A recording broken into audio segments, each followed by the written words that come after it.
High friends, welcome again to জুজুস blog. যদিও আজকের ব্লগটাতে জুজু নেই, তাও আমি আজকে শনিবার ভোর 5টার সময় ক্যাবে করে বেরিয়ে পড়েছি মুর্শিদাবাদ ঘুরতে। না না, ক্যাবে করে যাব না, এই যে চলে এসেছি ডাইরেক্ট স্টেশনে। এটা কলকাতা স্টেশন, এখান থেকে হাজারদুয়ারি এক্সপ্রেস 6:50 ছাড়ে। এই যে আমি একটু আগে পৌঁছে গেছিলাম, তো ওয়েটিং লাউঞ্জ দেখে সেখানে 30 টাকার একটা টিকিট কেটে আমি ওই ওয়েটিং লাউঞ্জেই ঢুকে গেলাম একটুখানি রেস্ট নেওয়ার জন্য। অনেক তাড়াতাড়ি উঠতে তো হয়েছিল। বাইরে কিছু ছোট ছোট স্ন্যাক্স পাওয়া যাচ্ছিল, কিন্তু আমার সেগুলো অত লাগেনি। আমি সকালবেলা অত খাই না, তো ভাবছিলাম যে পুরো ট্যুরটা কীরকম হবে সেই নিয়ে একটু চিন্তা করছিলাম। আর এসব ভাবতে ভাবতেই মোটামুটি 6:50 বাজতে যায়। তো এসকেলেটার দিয়ে নিচে নেবে ট্রেনের একটু অপেক্ষা করতেই ওই যে ট্রেন চলে এসেছে। আমি এবার ট্রেনেই উঠে যাই। স্টেশনে আসলেই মনে হয় দূরপাল্লার ট্রেনে উঠে অনেক দূরে চলে যায়, কিন্তু সবসময় তো তা সম্ভব হয় না। তো এই ছোট ছোট সোলো ট্রিপগুলোই খুবই ভালো লাগে আমার। এটা লালগোলা পর্যন্ত যায়, কিন্তু আমি নেমে যাব হাজারদুয়ারিতে। আমি এখন নিজের বার্থ খুঁজছি। এই যে বার্থ খুঁজে টুজে বসে পড়েছি আমি। ভরে গেল তখনও সেরকম ফোটেনি, কিন্তু ওই আস্তে আস্তে ট্রেনের অপেক্ষা করতে করতে ট্রেন আস্তে আস্তে ছেড়েই দিল। আর ট্রেন ছাড়ার সঙ্গে সঙ্গে পেয়ে গেল আমার খিদে। বাড়ি থেকে ওই যে একটু এগ ম্যাগি করে এনেছিলাম, সেটা যতক্ষণ পেটের ভেতরে না যাচ্ছে ততক্ষণ তো আমার শান্তি নেই। শুধু আমি কেন, সবারই খুব খিদে পেয়েছিল। ট্রেনে যে পর পর করে খাবার উঠছিল, গরম গরম হাঁসের ডিম সেদ্ধ, কখনো ঝালমুড়ি, কখনো চা, কখনো ঘুগনি, কফি। ওই যে আমি একটুখানি ডিম সেদ্ধ নিয়েছিলাম। দেখুন কি সুন্দর করে চা বানাচ্ছে এই চলন্ত ট্রেনে। এটা কিন্তু একটা ক্রাফটসম্যানশিপ বলতেই হবে। এই যে বলতে বলতে আবার চলে এলো ব্রেড বাটার। পরপর খালি দেখে যান, আপনাদের খিদে না পেলেও এসব দেখে, আর ওরা সে সুন্দর কবিতা করে করে বলছিল, দেখে আপনার খিদে একদম পেয়ে যাবে, সে তো আমি একদম ভালো করে বলতে পারি। ওই পাশে দেখুন গরম গরম ঘুগনি দিচ্ছে। লোকে বাড়ি থেকে খাবার এনেছে, সেগুলোর পরেও এগুলো খাচ্ছে। একটা কোনো ব্রিজ ছিল, খুব সুন্দর লাগছিল ভেতর থেকে দেখতে। 10:30টার সময় মুর্শিদাবাদ স্টেশনে নেমে একটা টোটো করে লালবাগের উদ্দেশ্যে বেরিয়ে পড়লাম। লালবাগে আমার একটা টোটো আর টাঙা আগে থেকে বুক করা ছিল কলকাতা থেকে। সেই টোটো দাদার নাম্বার আর টাঙা দাদার নাম্বার আমি তোমাদের শেয়ার করে দেব। পথে যেতে যেতে একটা মস্ক পড়লো, কিন্তু সেটার নাম জানি না। ওই যে আমার টাঙা দাঁড়িয়ে আছে, এইটা আমার টাঙা। দাদা রেডি করছে। টাঙায় একটু উঠতে অসুবিধা হলেও ওঠার পরে ব্যাপারটা খুবই আরামদায়ক ছিল। আর টাঙায় ওঠার পর আর বাইরের দৃশ্য দেখতে দেখতে নিজেকে যে কি প্রচন্ড লাকি মনে হচ্ছিল, কি বলবো। আমাদের প্রথম গন্তব্য হলো কাঠগোলাপ বাগান বাড়ি। কাঠগোলাপের বাগান বাড়ি, এটা টোটাল এরিয়া হচ্ছে আপনার 260 বিঘা এরিয়া। এখানে দেখা হচ্ছে আপনার জৈন মন্দির আছে, সুড়ঙ্গ রাস্তা আছে, ছোটো বড়ো চিড়িয়াখানা আছে, মাইকেলেন্দ্র মূর্তি আছে, সেখানে রঙিন মাছ চাষ পুকুরটা আছে। চারদিকে দেখবেন 4জন রাজস্থান থেকে এসেছিল কাঠের আর গোলাপের চাষ করতে। তারা 4 ভাই মূর্তি হয়ে বসে আছে। গোটা পাড়ার বাইরে মেন গেটে ঘোড়া গাড়ি আপনাদের ভালো যাওয়া হবে। ভেতরে যাবেন, পুরো জায়গাটা দেখতে আপনার 2 মিনিট সময় লাগে। 2 মিনিটের মধ্যে ব্যাক করে আপনি আসবেন, তারপর আমি আপনাকে নেক্সট স্পটে নিয়ে যাবো। কাঠগোলাপের বাগান বাড়িতে নামিয়ে দিতেই আমার চোখে পড়লেই বিশাল দরজাটা। তো এই দরজাটা দেখে বুঝতে পারছিলাম ভেতরটা কতই বড় হবে। ঢুকতেই রাস্তার দুধারে লম্বা লম্বা শাল গাছ পেরিয়ে টিকিট কাটা হয়েছিল 30 টাকার। সেটা পেরিয়েই দেখতে পেলাম কি কি দর্শনীয় স্থান আছে ভেতরটাতে। চিড়িয়াখানা ভেতরে, ভাবতে পারেন। ওই যে বলেছিল 4টে ভাই দাঁড়িয়ে আছে, ওই ঘোড়া করে 4টে স্ট্যাচু এর ভেতরে দাঁড়ানো আছে। বড় বড় গাছ সবকিছু দেখতে দেখতে এগিয়ে যেতেই দেখা হলো এই জগৎসের বাড়ি গঙ্গাতে ডুবে গেছে, আর রাস্তা গঙ্গার সাথে যোগ হয়ে ওই গঙ্গার জল নিচ দিয়ে এখানে চলে আসছে। গঙ্গার জল বেড়ে গেলে দাদা এই জলটা বাড়ে, গঙ্গার জল কমে গেলে দাদা জলটা কমে। এখানে জানেন প্রত্যেকদিন যা ভিড়, লোকে যদি নামতে দেয় না, ধাক্কা মারলে কে পড়ে যাবে, অ্যাক্সিডেন্ট ঘটে যাবে। ওই জন্য মারা আছে গেটে তালা। ভাবেন যদি একটু নামতাম নিচে, গেট যাবে না খোলা, তাহলে রোদে রাখছে দাঁড়িয়ে লাভ নাই, সামনে হাঁটার পালা। বুঝুন পুকুর সমেত এই জায়গাটা 250 বছর আগে রানীদের আনন্দ ফুর্তি করার জায়গা। এখানে রানীরা স্নান করতো না দিদি। এই গম্বুজ দেখছেন, এই একটা, ওই দেখেন একটা, ওই কোনায় একটা, ওই কোনায় একটা আছে। 4টে। কেন 4টে জানেন? ওই যে 4 ভাই মালিক, ওদের 4 বই তো এবারই 4 রানী। এই 4 জন রানী বিকালবেলা হলে প্যালেস থেকে বেরিয়ে এ দেখেন এই রাস্তা দিয়ে ওই পারে পৌঁছাতো, ওই পারটা গার্ডেন ছিল, রানীরা গার্ডেনে বসলে ওই দেখেন স্টেজ, গান বাজনা হতো। তখন 4টে লেডিস সিপাই 4টে গম্বুজে দাঁড়িয়ে 4 কোণা থেকে সিকিউরিটি দিত। রাজারা দোতলার উপর থেকে বসে পুরো ভিউটা দেখতো। এই পুকুরে বড় বড় মাছ খেলতো, প্রত্যেকটা মাছে সোনা পড়াতো, আর মাছ পুকুরে মরে গেলে তুলে নিয়ে গিয়ে কবর দিত। কেন বলুন তো? এরা জাতিতে জৈন, এরা মাছ মাংস খায় না। আজও সেই নিয়ম জানেন, একমাত্র এই পুকুরের মাছ মরে গেলে কবর হয়, কেউ ধরতে পারবেন না। আমি মাছের কবর দেখাবো, এটা রানীদের ইস্ট ইন্ডিয়া কোম্পানির সময়কাল থেকে বৃষ্টি হলে বৃষ্টি, রোদ হলে পুড়ছে। এখনকার লোহা থাকবে? 10 বছরে তো জং লেগে যাবে। কাস্ট আয়রন ভাঙলে ওয়েল্ডিংও হয় না। চিনতে পারছেন প্যালেসটাকে? রানী রাসমণি, বেহুলা, প্রফুল্ল, আমি সিরাজের বেগম, মহাপীর, তারাপীঠ, সব শুটিং তো এখানে। 500 টাকা মাছের পিছনে 1 লাখ টাকা খরচ করে এভাবে বাঁধানো তো সম্ভব না। এবার ওই মঞ্চের দিকে কাঠগোলা বাগানের মেন নাচমহল এটা। দাদা পুকুর পাড়ে নাচ গান দেখতে অ্যাকচুয়ালি বাড়ির মহিলারা, তো মেয়েদের জায়গায় তো কোনো বাইরে থেকে আসা পুরুষ এলাও ছিল না, তাই রাজা, ব্রিটিশ, জমিদার, নবাবরা এখানে নাচ দেখতো। কেমন ছিল একটু জেনে নেন। চারিদিকে গোল করে ফুলের বাগান, মাঝখানে স্টেজ, পাথর বসানো রাস্তা, কারেন্ট ছিল না, তারপরে পোলগুলোতে গ্যাস লাইট জ্বলতো, চারিদিক কাঁচ দিয়ে ঘেরা ছিল। যিনি নাচতেন তার নাম হীরাবাই, 6 ফুট 2 ইঞ্চি লম্বা ছিল। 1 ঘন্টা নাচতো আর তার জন্য পয়সা দিত 5000 স্বর্ণ মুদ্রা। এই দুটো শিবের মূর্তি, হ্যাঁ, একে কাল ভৈরব বলে, ওকে বটুক ভৈরব বলে। ওরা শিবকে ভৈরব রূপে মানে, কুকুর হচ্ছে ভৈরবের বাহন।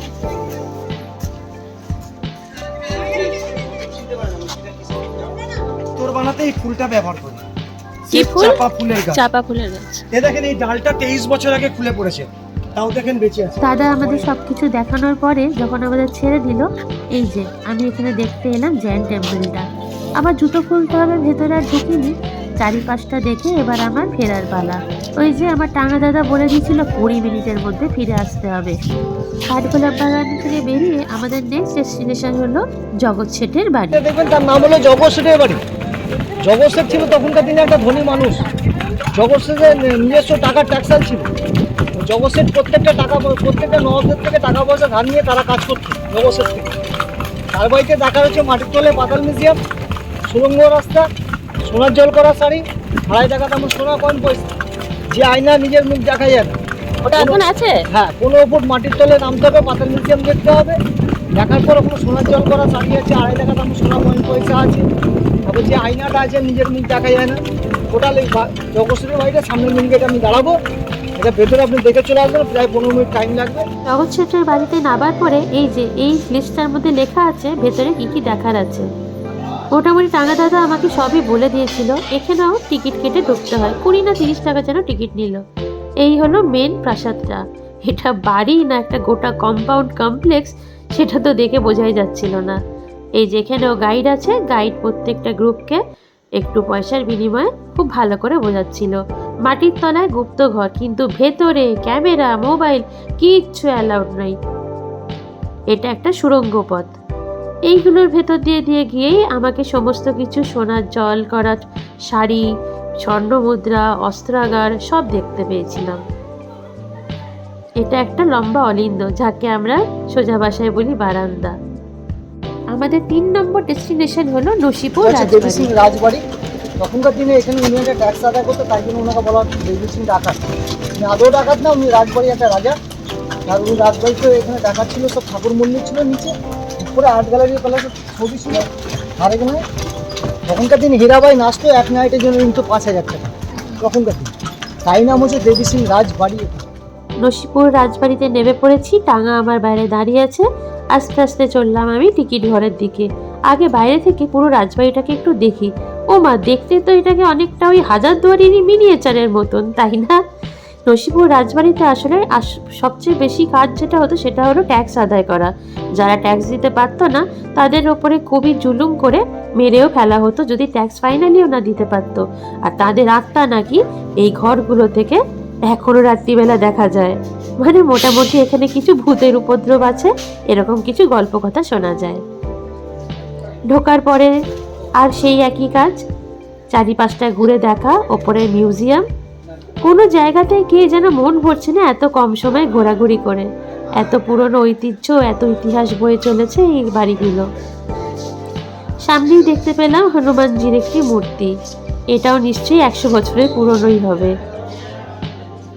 এটা হলো ঠাকুর দালান মতন একটা জায়গা, দুধারে ঘর, নিশ্চয়ই সেখানে আগে রাজা রানীরা থাকতো। রাজা রানী না বললেও জমিদাররা থাকতো। এইখানে তাদের দুর্গা মণ্ডপ, এখনো পুজো হয় রাধা মাধবের। রশিপুর রাজবাড়ির পরেই আমার নেক্সট গন্তব্য ছিল রশিপুর আখড়া। এখানে একটা বড় পেতলের রথ রাখা আছে, এখানেও এন্ট্রি ফি 20 রুপিস দিয়ে ঢুকি, দেখি কি আছে। ঢোকার পরেই যেটা চোখে পড়লো সেটা হলো 500 কেজি রূপোর বা পেতলের রথ। এটা নাকি আগে ইউজ হতো, এখন আর ইউজ হয় না, বাট এখনকার সময় এসব নির্মাণ করা মোটামুটি একদম অবাস্তব। কিন্তু এই যে রয়ে গেছে ঐতিহ্য, এটাই আমাদের বাংলার গর্ব। তারপর একটা বড় লম্বা করিডোর পার হয়ে আমরা পড়লাম একটা চাতালের মতো জায়গায়। সেখানে একটা ছোট শিব মন্দিরও দেখা পড়লো। কিছুটা এগিয়ে যেতে একটা গাড়ি নজরে পড়লো, সেটা নাকি 5 টাকা দিয়ে সেই সময় কেনা হয়েছিল। এই নসিপুর আখড়াটার একটাই মেন আকর্ষণ, সেটা হলো তখনকার দিনে হিন্দু, মুসলিম, বৌদ্ধ, শিখ সবাই একই জায়গাতে, এই এক জায়গাতে সবাই মিলে প্রার্থনা করতে পারতো।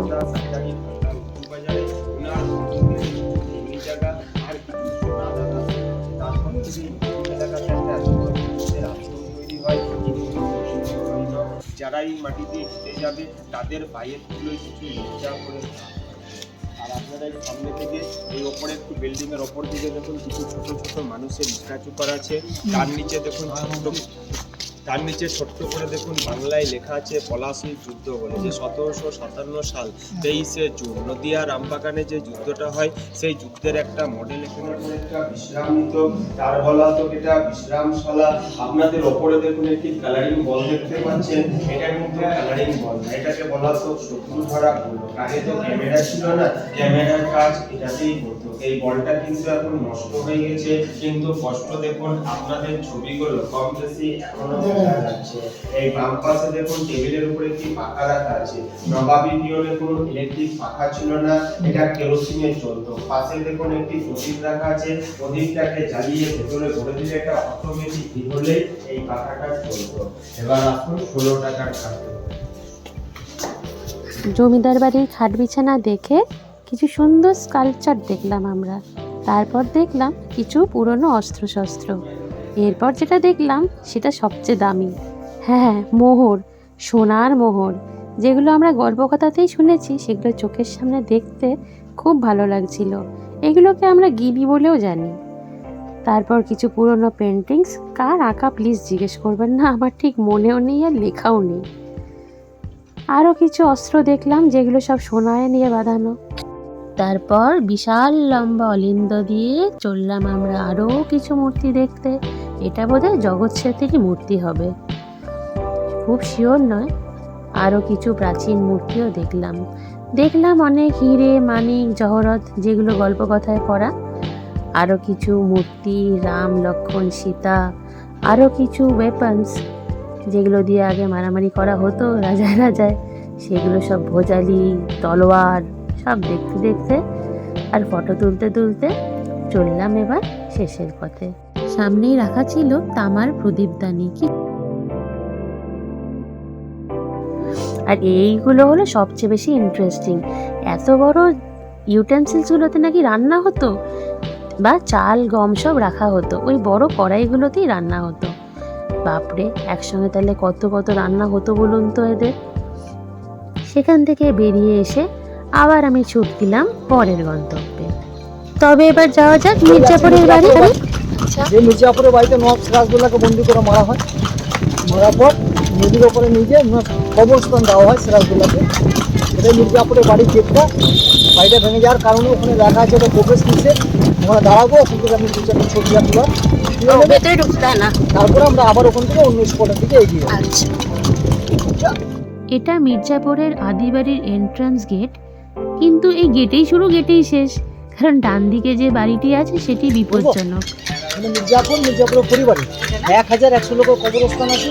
ওনাদের পরিবারে যারা এখনো বেঁচে আছে, মারা গেলে এখানে নিয়ে এসে কবর দেওয়া হয়। মির্জাপুরে 1100 কবর। এটাও মুর্শিদাবাদের দ্রষ্টব্য একটি স্থান। 1100টি কবর এর ভিতরে আছে, সবই মির্জাপুর এবং তার পরিবারের। তো এখানেও টিকিট কেটে আমাদের ঢুকতে হবে ভেবেছিলাম, কিন্তু কোনো টিকিট লাগেনি। এই যে মির্জাপুরের পুরো জেনারেশনের পর পর পর পর সমস্ত কবর। না না, এই ভূতদের আমি নাম কারোরই জানি না। একটু ভয় ভয় করছিল, দিনের বেলায় ভয় করছিল, রাত্রিবেলা কিন্তু বেশ গা ছমছম করবে, এটা হলপ করে বলতে পারি। প্রত্যেকটি গম্বুজের গায়ে লেখা আছে কার কবর এগুলি, এবং যেদিন এদের এখানে মানে কোনো প্রার্থনা হয় তারা এখানে এসে তাদের সমাধিতে ফুল ও ধূপকাঠি জ্বেলে দিয়ে যায়। ভেতরে ঘুরতে বেশ ভালোই লাগছিল, ফটো তুলতে ভালো লাগছিল, বাট সবটাই ওই দিনের বেলা বলি, রাত্রির বেলা না না, আমি হলে তো আসতাম না। মির্জাপুরের কবর দেখে আমাদের নেক্সট গন্তব্য হলো মুর্শিদ কুলি খায়ের মেয়ের জীবন্ত কবরস্থান। এটা হচ্ছে মুর্শিদ কুলি মেয়ের সমাধি। যে মেয়েটা তখনকার দিনে একটা অসুখ হয়েছিল, অসুখের জন্য বলেছিল প্রত্যেক দিন একটা করে বাচ্চার হাটপিণ্ড কুলিয়া খাওয়াতে হবে। 45 দিনে 45টা খাওয়ার কথা, সেখানে 99টা খেয়ে ভালো হয়নি। তখন ওনার বাবা জানতে পেরে মেয়েকে নিয়ে এসে সিঁড়ির তলে বাঁধিয়ে জীবন্ত সমাধি দিয়ে দেয়। মসজিদটার নাম হচ্ছে আজিম কাটরা মসজিদ। যা বুঝলাম, মুর্শিদ কুলি খায়ের মেয়ে যে ছিল তার একদম দুরারোগ্য ব্যাধি হয়েছিল। তো একজন ডাক্তার সেই সময়কার তাকে বলে প্রত্যেক দিন একটি করে বাচ্চার কলিজা বা হার্ট বা লিভার খেতে। তো সেটি যখন সে করে তার সেটাতে আসক্তি জন্মে যায় এবং সেটা সে রোজ করতে থাকে। তার বাবা যখন সেটা জানতে পারেন, মানে মুর্শিদ কুলি খা যার নামে এই মুর্শিদাবাদ, তো তিনি তখন তার মেয়ের এই খারাপ কাজ দেখে তাকে জীবন্ত এই জায়গাটাতে কবর দেয়। এই আমি ওপর দিয়ে হাঁটছি, নিচে আছে কবরস্থানটা, পরে আমরা সেটা না হয় দেখবো। আর চারিধারে এরকম সুন্দর বাগান করে দেয়, কারণ আলটিমেটলি তো তার মেয়ে ছিল, ভালো তো বাসত। এই আমি নিচে নেমে এসেছি, এবারে নিচে দিয়ে দেখছি সেই বিখ্যাত জীবন্ত কবরস্থান। দেখে কিরম গা ছমছম করছে না? আমারও করছিল।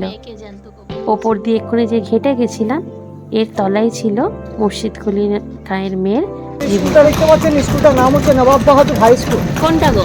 এই যে এই আচ্ছা, হলুদ। এটা মির্জাপুরের 3 নম্বর স্কুলে মুন্নিবাই সরকারের ঘরে 90 লক্ষ টাকা রেখেছে। এই টাকার ইন্টারেস্টটাই 12 ক্লাস পর্যন্ত স্কুলটা পড়াশোনা হয়, তার জন্য কোনো রকম পয়সা করে লাগে না। তাই মির্জাপুরের 3 নম্বর স্কুলে মুন্নিবাই ছিল, উনি তখনকার দিনে সরকারের ঘরে 90 লক্ষ টাকা রাখে, আর ইন্টারেস্টে স্কুলটা এখনো পড়াশোনা হচ্ছে। নাম হচ্ছে ইমামবাড়ি। এটা বছরে 10 দিন খোলে, মহরমের সময়। এটা মুসলিমদের ধর্মস্থান জায়গা।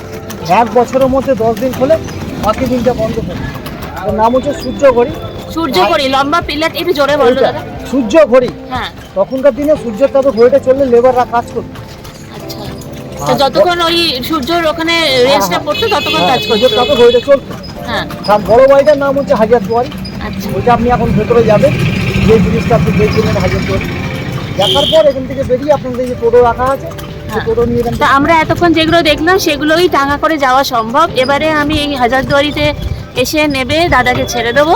দাদার কন্ট্যাক্ট ডিটেলস সব কিছু আমার ব্লগে থাকবে। তো তোমরা কেউ যদি মুর্শিদাবাদে আসো তো দাদার সঙ্গে তোমরা ঘুরতে পারো। বাই। হাজারদুয়ারির টিকিট আমি অনলাইনেই কেটে নিয়েছিলাম, সময় তো আমার কাছে খুবই সীমিত ছিল।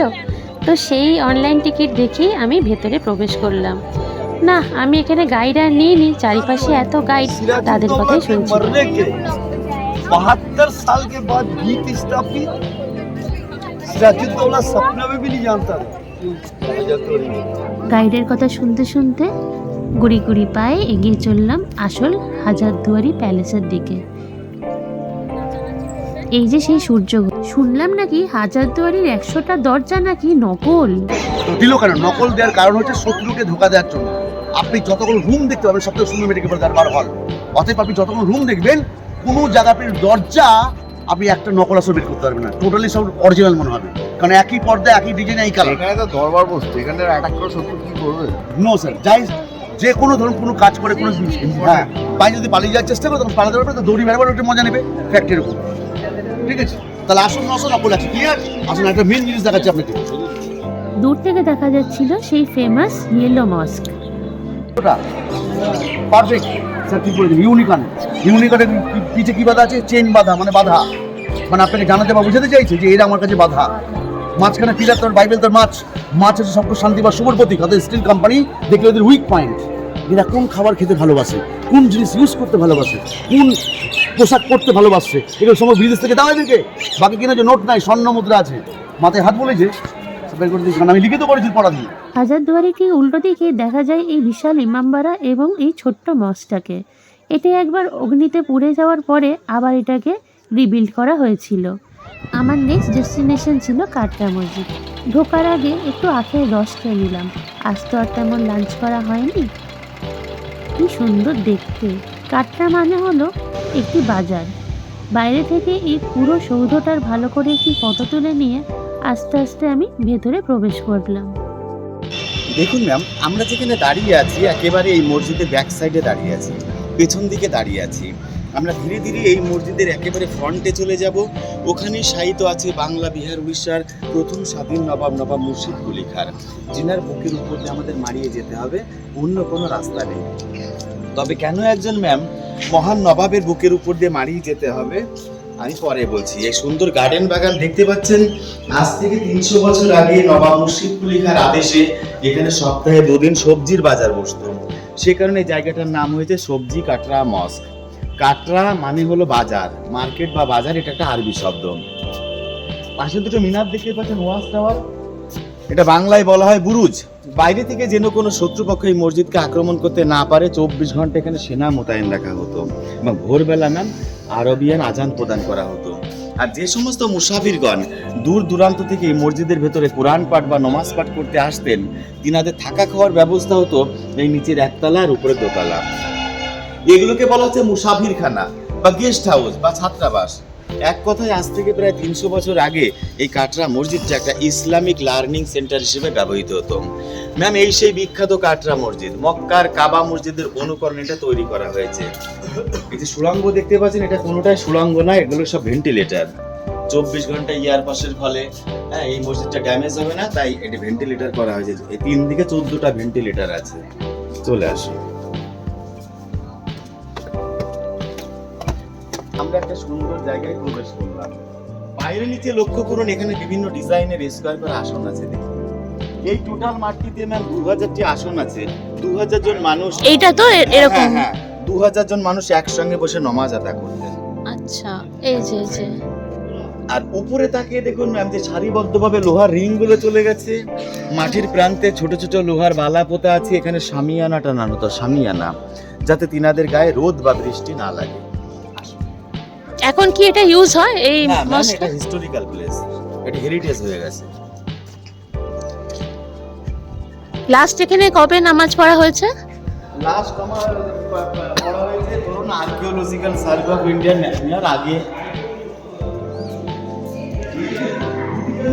দেখতে পাচ্ছেন ম্যাম, এখানে পরস্পর একসঙ্গে 5টা গম্বুজ ছিল, 5টা। 1897-এ এক ভয়ঙ্কর ভূমিকম্পের ফলে মধ্যে 3টি গম্বুজ পরস্পর ভেঙে গেছে। বাইরে নমাজ পাঠ হতো, এখানে ধর্ম নিয়ে ডিসকাশন। চলে আসুন, তিনাদের একটা পবিত্র কলমা এখানে লেখা আছে। এখানে লেখা আছে লা ইলাহা ইল্লাল্লাহু মুহাম্মাদুর রাসূলুল্লাহ। এই কথাটার অর্থ হলো আল্লাহ এক, অদ্বিতীয় এবং মুহাম্মদ তার প্রেরিত রসূল। রসূল মানে দূত, মেসেঞ্জার। সব নবাবই করে গেছেন। প্রথম নবাব ছিলেন মুর্শিদ কুলি খাঁ। এই মুর্শিদ কুলি খাঁ দাক্ষিণাত্যের কোনো এক হিন্দু ব্রাহ্মণ পরিবারে জন্মেছিলেন। এর নিজের নাম ছিল সুদর্শন নারায়ণ মিশ্র এবং পিতার নাম ছিল দর্প নারায়ণ মিশ্র। ছোটবেলায় অভাবের তাড়নায় এর পরিবার থেকে একে বেঁচে দিয়েছিল ইরানের এক হাজি শফির কাছে কিতুদাস রূপে। কিন্তু সেই হাজি শফি একে ইরানে নিয়ে গিয়ে নিজের সন্তানের মতো লালন পালন করে উচ্চশিক্ষায় শিক্ষিত করে ইসলাম ধর্মে দীক্ষিত করিয়েছিলেন। আর ওখানে ইনার প্রথম নামকরণ করা হয়েছিল মোহাম্মদ হাদি, মানে হিন্দু থেকে মুসলিম হয়ে গেল। হ্যাঁ, তো দেখুন ম্যাম, ওই হাজি শফির মৃত্যুর পর ইনি ইরান থেকে চলে আসেন, প্রথমে হায়দ্রাবাদে, তারপর দিল্লির সম্রাট ঔরঙ্গজেবের দরবারে এসে অ্যাজ এ অ্যাকাউন্ট্যান্টসের কাজে নিযুক্ত হন।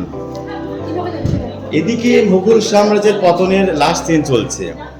শিবাজির সঙ্গে মারাঠা যুদ্ধ করতে করতে ঔরঙ্গজেব ও রাজকোষাগার প্রায় শূন্য হয়ে গিয়েছিল। তাই অর্থের প্রয়োজনে 1701 খ্রিস্টাব্দে সম্রাট ঔরঙ্গজেব এই মোহাম্মদ হাদিকে করতলবখা উপাধি দিয়ে এই বাংলায় পাঠিয়েছিল দেওয়ান হিসেবে, ট্যাক্স কালেক্টর। এই বাংলা জাহাঙ্গীরনগরে পাঠিয়েছিল।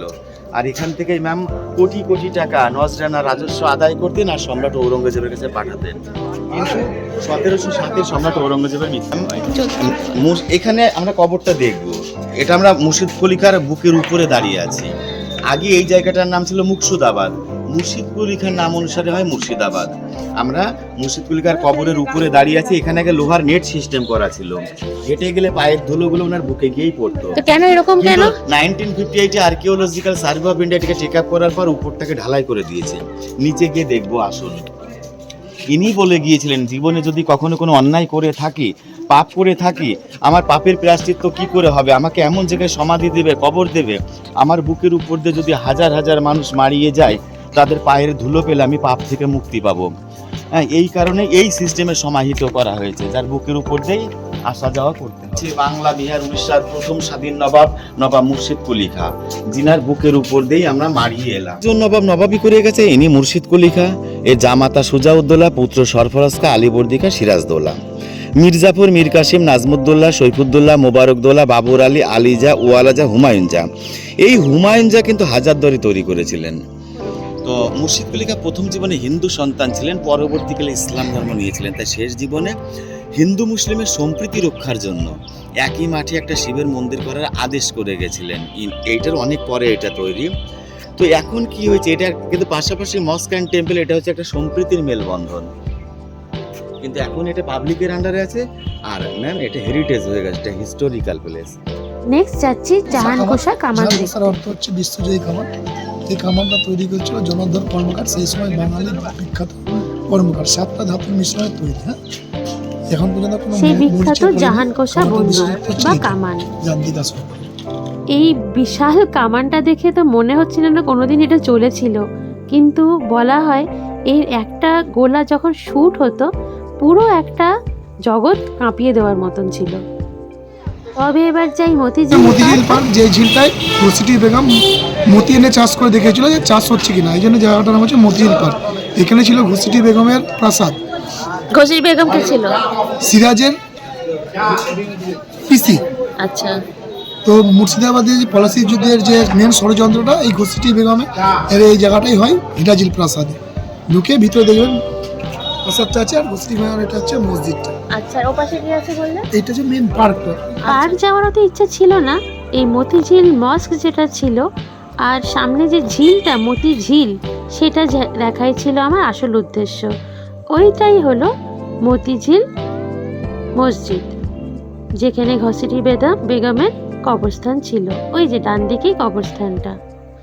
তখন সূর্য প্রায় নিবু নিবু, খুব সুন্দর লাগছিল জায়গাটা, বেশ মায়াবী, ভাঙা ভাঙা কবর, সামনে ঝিল, সুন্দর গ্রিনারি, খুব ভাল লাগছিল ওই পরিবেশটা। আস্তে আস্তে ঠান্ডাও পড়ছিল।